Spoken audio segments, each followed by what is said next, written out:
Nadiem Makarim jalani sidang lanjutan kasus dugaan korupsi pengadaan laptop Chromebook dan Chrome Device Management atau CDM. Agenda sidang kali ini adalah pemeriksaan Nadiem sebagai terdakwa.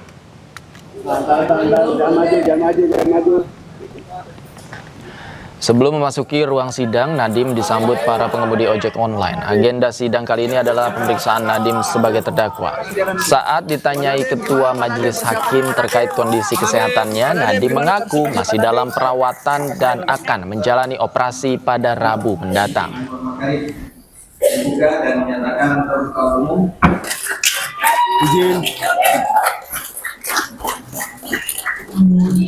Turut menghadiri sidang pemeriksaan Nadiem sebagai terdakwa. Nadiem Makarim menghampiri dan memeluk Rocky di ruang sidang sebelum menuju kursi terdakwa. Rocky menilai jaksa kelelahan menghubungkan fakta menjadi bukti atas apa yang dituduhkan ke Nadiem.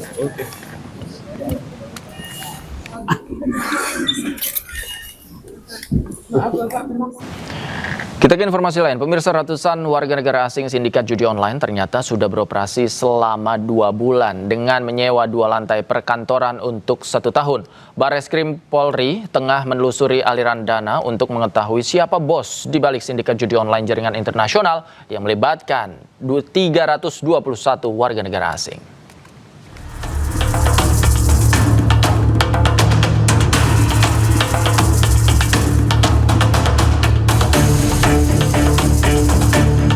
Bareskrim Polri menggerebek gedung Hayam Wuruk Plaza Tower, Jakarta Barat.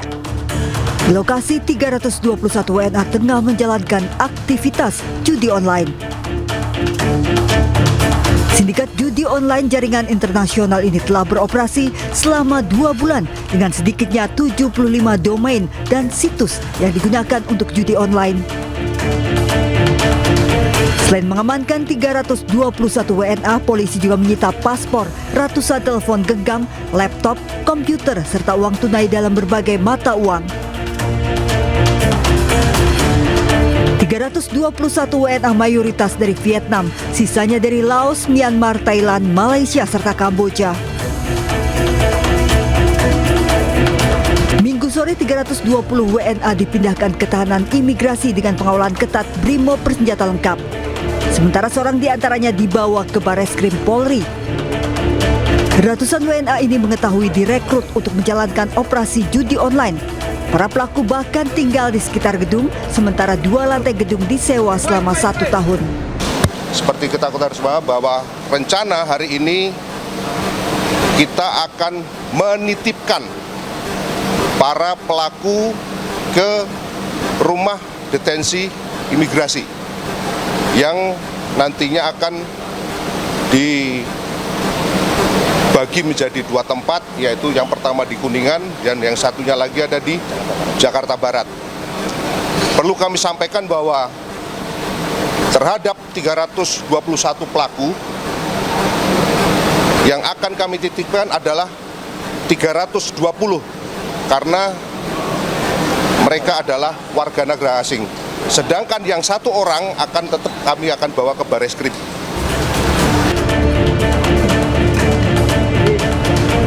...275 orang WNA sudah ditetapkan sebagai tersangka. Polisi terus menelusuri siapa otak di balik sindikat judi online jaringan internasional ini, termasuk menelusuri aliran dana, server, dan jejaring komunikasi internasional yang digunakan para pelaku, serta memeriksa pemilik gedung. Di Jakarta, Tim Liputan iNews melaporkan. Kita ke informasi lain, pemirsa. Menteri SDM Bahlil Lahadalia menawarkan negara ASEAN untuk membangun pusat penyimpanan cadangan minyak. Bahlil mengusulkan agar fasilitas itu dibangun di Indonesia. Bahlil Lahadalia mengajak negara-negara ASEAN membangun pusat penyimpanan cadangan minyak bersama. Ia mengusulkan fasilitas storage itu dibangun di Indonesia dengan kerjasama dengan Malaysia, Brunei Darussalam, dan Filipina. Rencananya, pusat penyimpanan minyak ini bisa digunakan dan dimanfaatkan untuk memenuhi kebutuhan minyak negara ASEAN. Usulan pembangunan fasilitas storage minyak ini sejalan dengan rencana Indonesia membangun penyimpanan untuk cadangan penyangga energi. Kan 2 hal. Kita bikin ada hub untuk storage cadangan minyak untuk ASEAN. Tapi juga kita melakukan kerjasama dengan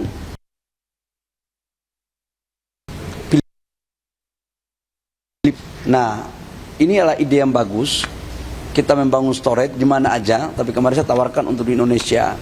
Kita membangun cadangan yang cukup besar, yang pada akhirnya kemudian ini menyuplai ke negara-negara di Asia Tenggara. Itu satu. Yang kedua, kita juga berpikir bahwa dalam rangka mengamankan pasokan sumber daya energi yang ada, sudah saatnya kita mengoptimalkan potensi energi yang lain, seperti energi baru terbarukan. Nah, kemarin Bapak Presiden Prabowo menyampaikan tentang biodiesel yang sudah B50, bahkan untuk kita memakai solar panel 100 gigawatt. Nah, kemudian kita melakukan kerjasama juga dengan Malaysia untuk PLTA, Power Grid. Dan pemirsa, News Sore selanjutnya akan ditemani rekan saya Anita Dewi. Selamat sore Anita, ada informasi apa lagi di News Sore? Selamat sore Davi, tentunya News Sore akan hadir dengan sejumlah informasi pilihan lainnya, di antaranya.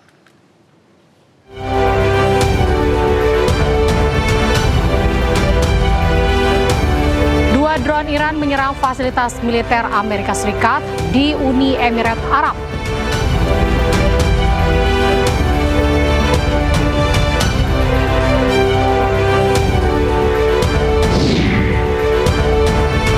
Di tengah gencatan senjata, Israel mengklaim telah menyerang 40 lokasi yang diduga milik Hizbullah di Lebanon Selatan.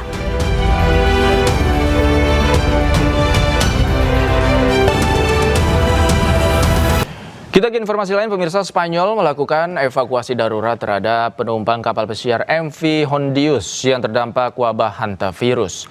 Sebanyak 3 orang meninggal dunia di atas kapal tersebut sejak berlayar dari Amerika Selatan bulan April yang lalu. Para penumpang kapal pesiar MV Hondius yang terpapar hantavirus dievakuasi di Pulau Tenerife, Kepulauan Kanari, Spanyol. Warga Spanyol menjadi kelompok pertama yang dievakuasi dan langsung diterbangkan ke Madrid untuk menjalani karantina. Sementara para penumpang dari Eropa dan Amerika Utara dipulangkan ke negaranya masing-masing dengan penerbangan yang telah disiapkan oleh pemerintah terkait. Dirjen Organisasi Kesehatan Dunia (WHO) Tedros Adhanom Ghebreyesus mengatakan bahwa hantavirus bukanlah COVID-19.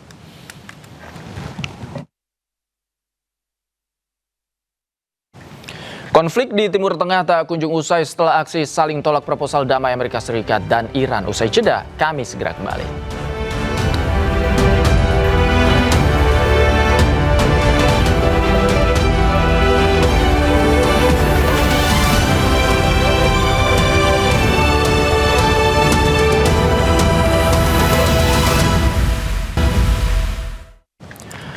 Pelaku pengadangan dan perusakan ambulans di kawasan Sukmajaya, Depok diamankan oleh polisi. Pelaku mengaku tidak senang dengan suara sirine ambulans. Kalau kamu jemput jangan hidupkan itu, harus ada dulu orangnya, tahu Tuhan. Kau videokan aku kena sini aku orang sini ya. Pelaku pengadangan dan perusakan ambulans ditangkap polisi.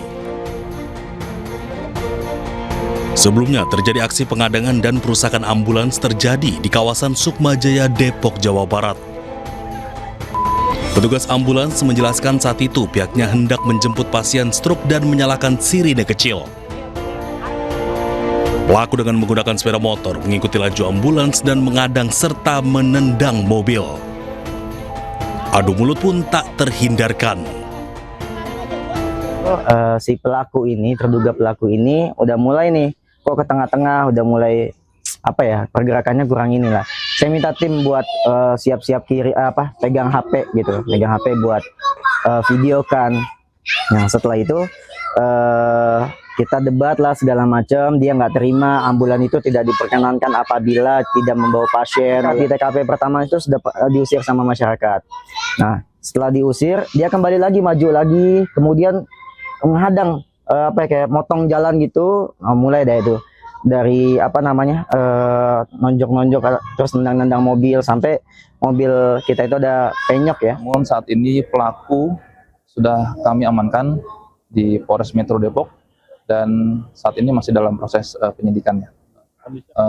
Awal dari kejadian tersebut pelaku tidak senang dengan suara sirine dari ambulan tersebut.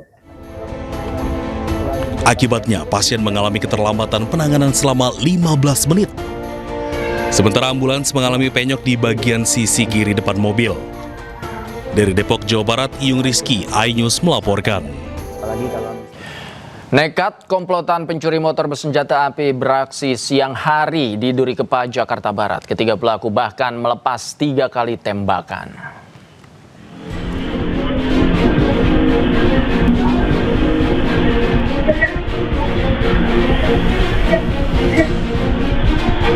Suasana mencekam terjadi saat komplotan pelaku pencurian motor bersenjata api beraksi di ruko kawasan Jalan Kebon Raya Duri Kepa, Jakarta Barat.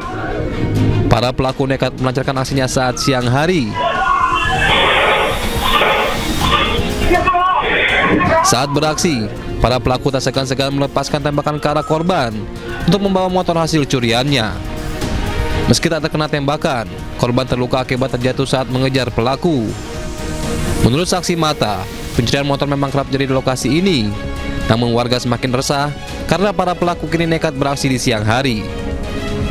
Dia ngambil motor, itu ya yang temen yang satu menghalang-halangi yang pemilik. Nah, di tempat juga keluarkan pistol. Di tempat juga dia buang ke atas sekali, 2 kali. Dia ke arah itu sekali, tapi nggak kena. Oh, jadi ada 3 kali letusan, Pak? 3 kali. Tapi nggak berani kayak kemarin siang. Kalaupun ini malam. Siang-siang hari itu. Siang nekat lah. Aksi pencurian sepeda motor ini kini diselidiki pihak kepolisian Polres Jakarta Barat dan Polsek Kebonjeruk. Dari Jakarta, Miftahul Gani, iNews melaporkan. Pemirsa, polisi menyita ribuan motor curian yang akan diekspor ke negara-negara di Afrika. 1 orang tersangka berinisial WS yang merupakan pembeli, penadah sekaligus pemilik gudang ditetapkan sebagai tersangka. Sebanyak 1.494 unit kendaraan bermotor berhasil diamankan oleh Polda Metro Jaya dari sebuah gudang di kawasan Kebayoran Lama, Jakarta Selatan. Dari ribuan motor yang disita, sebanyak 957 unit masih dalam kondisi utuh, sementara 537 unit sudah dibongkar. Bisnis ilegal ini sudah beroperasi selama 4 tahun dan lebih dari 99.000 unit kendaraan bermotor yang telah diekspor ke luar negeri secara ilegal. Selain itu, ribuan kendaraan ini diduga dibeli menggunakan KTP warga yang diperoleh pelaku secara ilegal. Polisi sudah menetapkan 1 orang tersangka berinisial WS yang berperan sebagai pembeli kendaraan, penadah, pemilik gudang, sekaligus eksportir. Praktek ilegal berupa pembelian, penampungan, dan penguasaan kendaraan bermotor yang patut diduga kuat berasal dari hasil kejahatan. Kendaraan-kendaraan ini dikumpulkan dan dipersiapkan untuk diselundupkan ke luar negeri tanpa dokumen kepemilikan yang sah. Dari hasil penyelidikan, penyidik berhasil mengamankan 1.494 unit sepeda motor.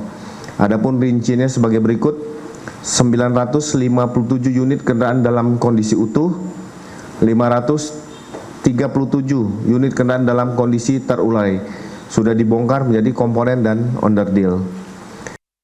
Pemirsa, polisi menyita ribuan motor yang akan diekspor secara ilegal ke negara Afrika. Dari tersangka, polisi menemukan ribuan motor dalam segala kondisi yang disimpan di sebuah gudang. Dan berikut laporan jurnalis iNews Nata Arman dari lokasi.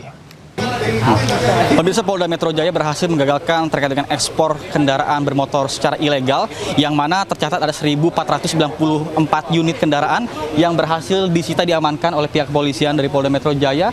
Dan memang ini kondisinya ini beragam. Bisa dikatakan bahwa ada 957 kendaraan bermotor ini unitnya utuh, dan juga ada 537 unit kendaraan yang sudah dibongkar seperti ini, dipreteli.